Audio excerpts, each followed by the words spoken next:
Hey everyone, today I've got something new for you. This is my first dedicated client build video. In this video I'm going to cover all the hardware that I'm using. I'm going to cover the actual building of the system itself, and I'm also going to have some performance results. So I'm going to call this video Singularity Client Build 1.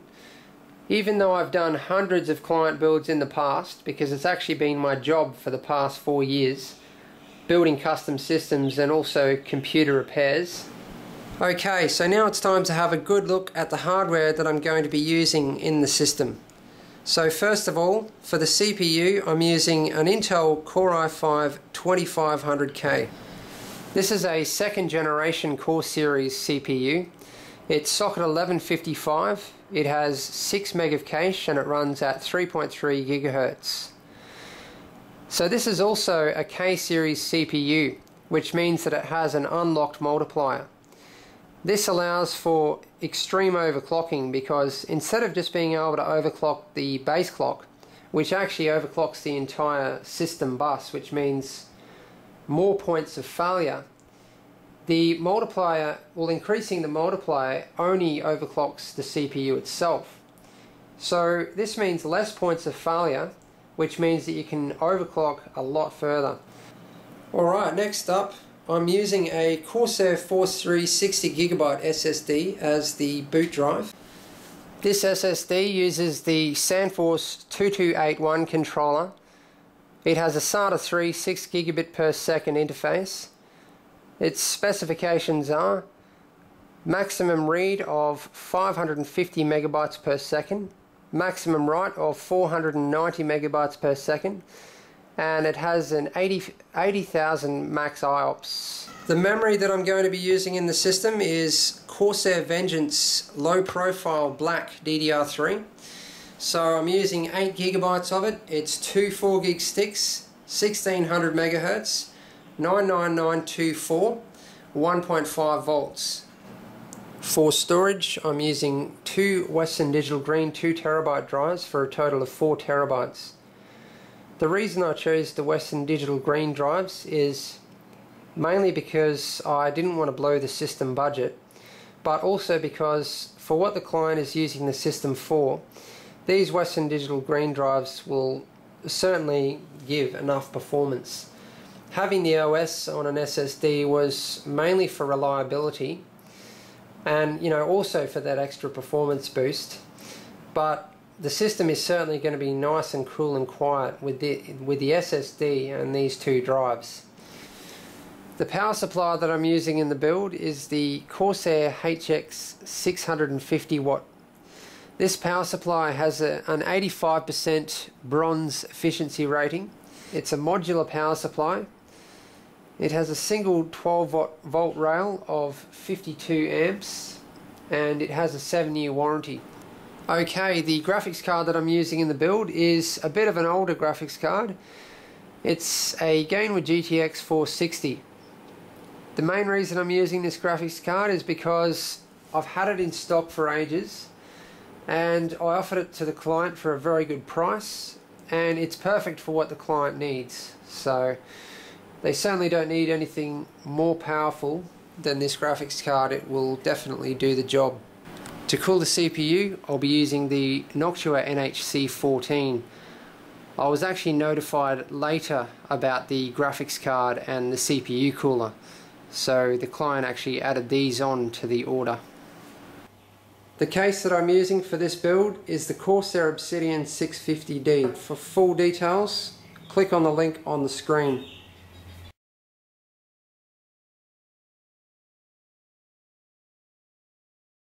At the Asus P8 Z68V LE. Now this motherboard has a Z68 chipset, which means features such as Intel Smart Response technology and Lucid Logic's Virtue. It's socket 1155, which means it supports all the second generation Core series CPUs. Okay, I've got all the hardware laid out here on the table, ready to start installing it into the case. And before I start installing it, I just want to give you a look at each of the components. I'm not going to review each component, but I am going to give you a good look around and show you what comes with them. Starting off with the graphics card. So this is a Gainwood Golden Sample GTX 460. These were a very cool running card with a reasonable amount of performance. So you can see it's got a red PCB. So this will certainly be plenty of performance for what the client needs. So you can see it has a HDMI, 2 DVI and a D-sub port. Okay, moving on to the SSD. Just give you a quick look around. So it's a 60GB version of the Corsair Force 3. Has a nice brushed aluminium case. It comes with a 2.5 inch to 3.5 inch drive bay converter. It's all black and it has a Corsair logo. Also all the necessary screws. Now for a look at the power supply. So I'll just show you what you get with it first. User manual. You get a whole bunch of cable ties for cable management and the necessary screws to mount the power supply. You also get a Corsair sticker and a cable bag. So all the cables come all wrapped up in the cable bag, and of course you also get a power cable. Now let's have a look at the power supply. So it's not entirely modular. So the connectors that aren't modular is the 24-pin motherboard power connector and the 12-volt ATX CPU power connectors. So you can see the modular connections there. These ones are all for the peripheral and SATA connectors, and these two are for the PCI Express power connectors. So just a quick look around the power supply. Corsair HX 650 watt sticker on that side.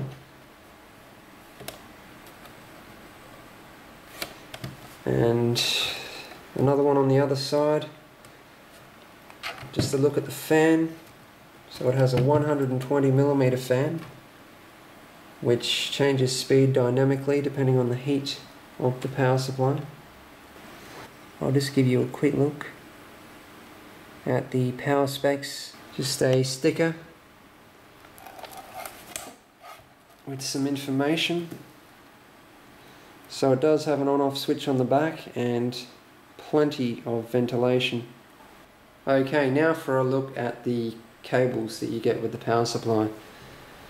So you get two PCI Express power connectors, and each one goes from the 6-pin that plugs into the power supply out to two 6-pin or 8-pin connectors. So there's actually two of these, so there's four, or up to four 8-pin PCI Express power connectors.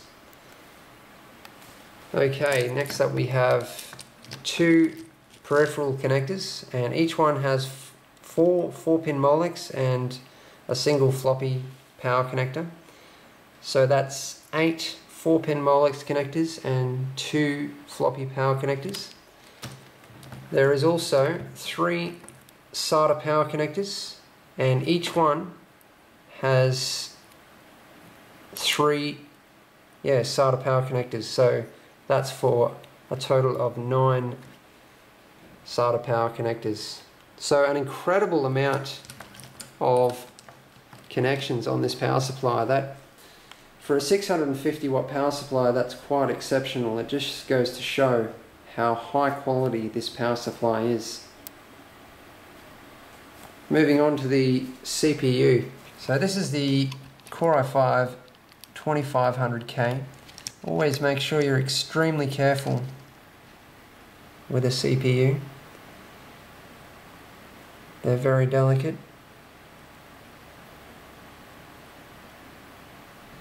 Also make sure you ground yourself before touching one. Okay, so moving on to the motherboard. Just make sure you check out my review on this motherboard for full details. I'm not going to go into any of the specifications now. Moving on to the hard drives. So here we have two Western Digital Green 2TB drives. So they have 64 meg of cache. The client wanted plenty of storage space, but it is only storage, so the Western Digital Green drives will certainly do the job. They actually only run at 5400 RPM for cool and quiet operation. Now for a close look at the memory. Make sure you check out my review on this memory for full details and performance results.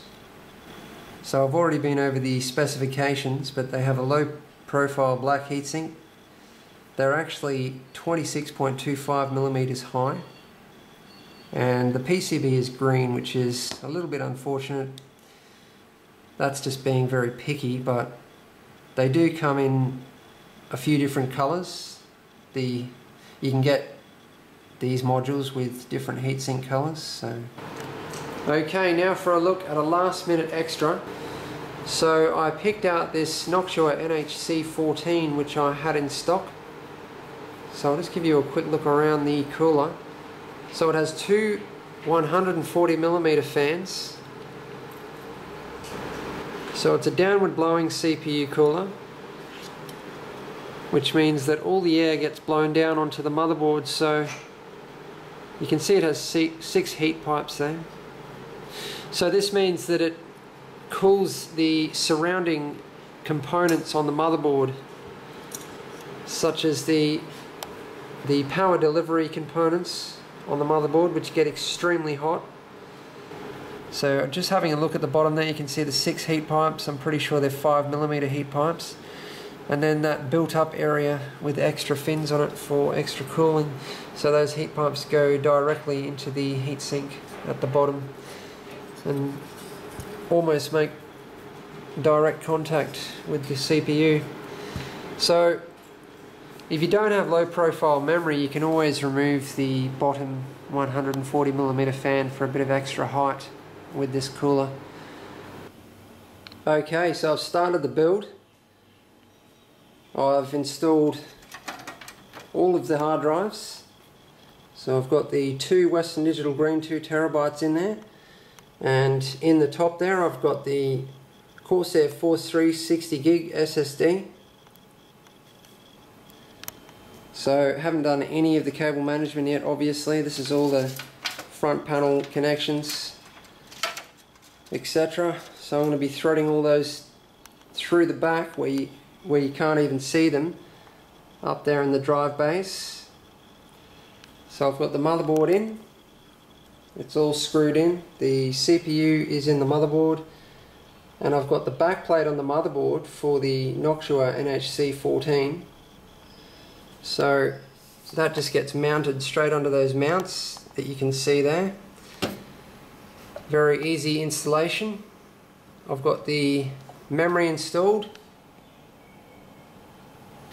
It is pretty much colour matched because the power supply is also blue and black.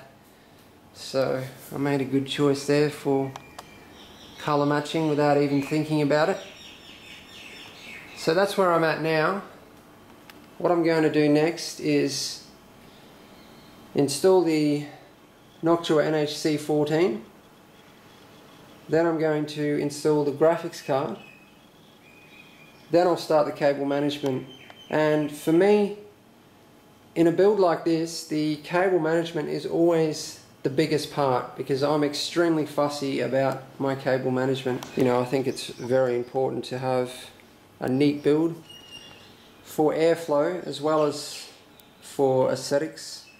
Okay, I have the Noctua NHC14 and the graphics card installed into the system.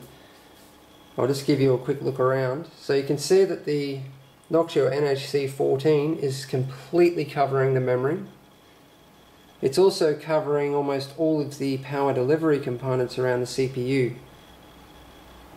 So this cooler is going to cool the motherboard, the CPU and the memory, and it's going to do an excellent job of it. This system is going to run very cool. It's also got the 200mm fan up above it and the 120mm fan on the back. and they're both sucking the hot air away from the cooler. And then there's a big 200mm fan in the front as well, bringing cold air into the case. And the power supply is isolated, so it's just bringing air in from the bottom and blowing it straight out the back. So the only intake on the case, or actually there's two intakes, and they're both dust filtered. The front is dust filtered, and the power supply intake is also dust filtered. So the other two actually blow out, so they don't need dust filters, but it would be good to get a dust filter on the top one because there will be dust falling in through the top, so I might look into that. So I've plugged all the cables into the power supply that I need. I've threaded all the cables through the back, like all the front panel cables from the case. I'm just going to have to use a torch here because I don't actually have any lights in this part of the house. And the reason for that is that they were blown in a cyclone that we had quite a while back now, and we still haven't got around to fixing them. I have my studio lights coming probably this week, so then there won't be a problem anymore with lighting. So that's all the front panel cables bundled up there, and I've put them out through the top, so you'll barely be able to see any of that or any cables whatsoever. I've plugged all the cables into the power supply that I need, and look how many plugs are left over. So the cables that you can see there are plenty enough to power this build, and there's all those plugs left over. And this is on a 650 watt power supply. It just goes to show how high quality this power supply is. This power supply can power the hell of a lot of hardware.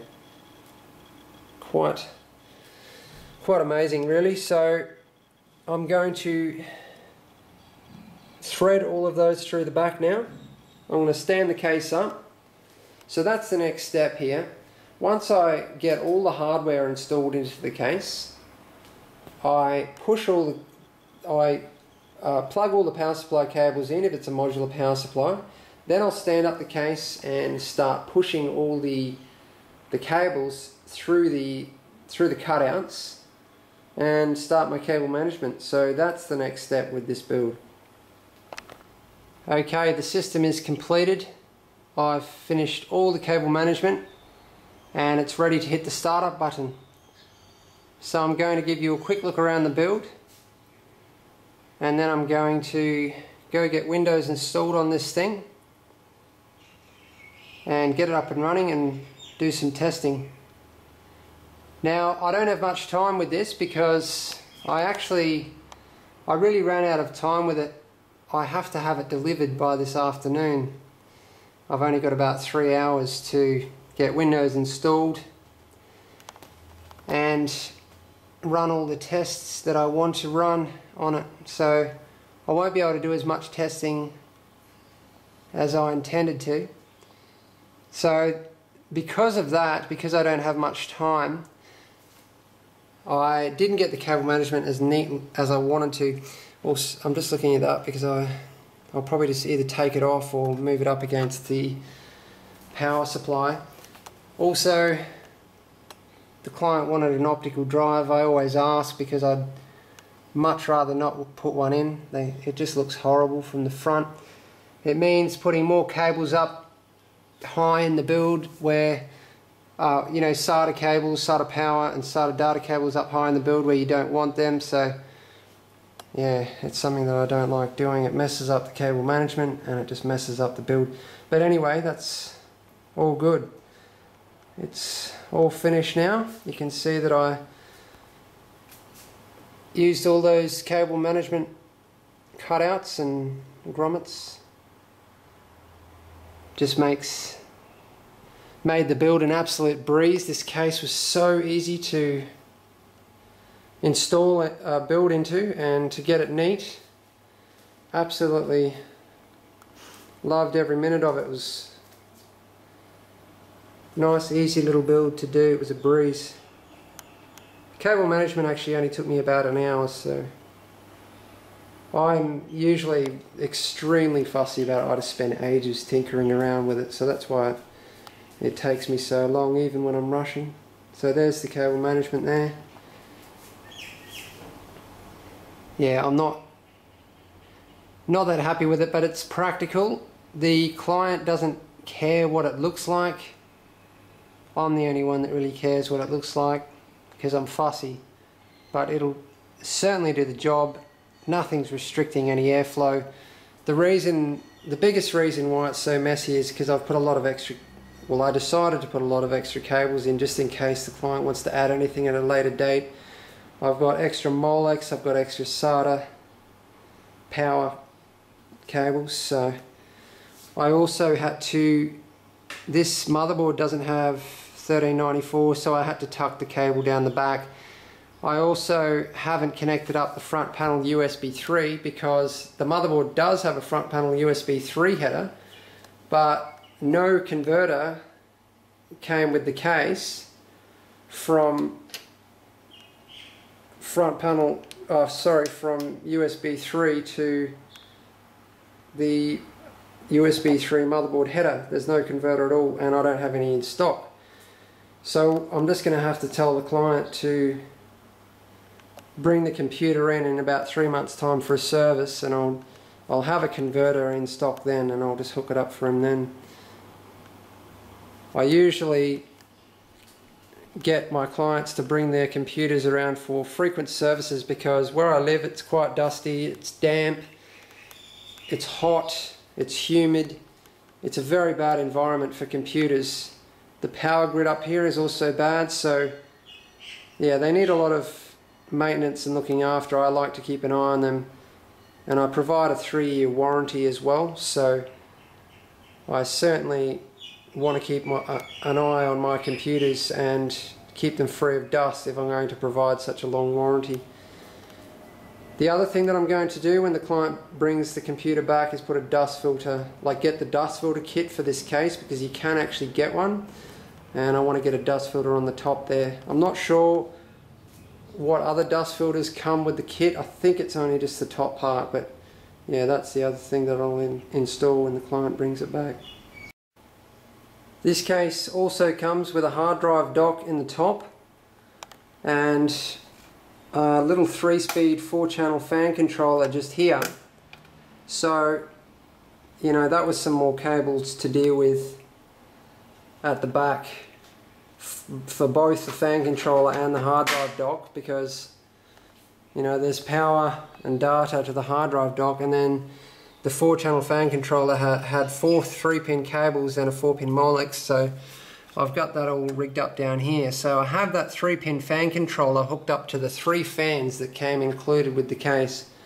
The top 200mm, the front 200mm, and the back 120mm. So the client will have control of all 3 of those fans. Both the fans on the Noctua NHC14 I've plugged into the motherboard, so the motherboard can control the speed of those fans, although I think I'll just put it on 100% because those fans are dead silent anyway.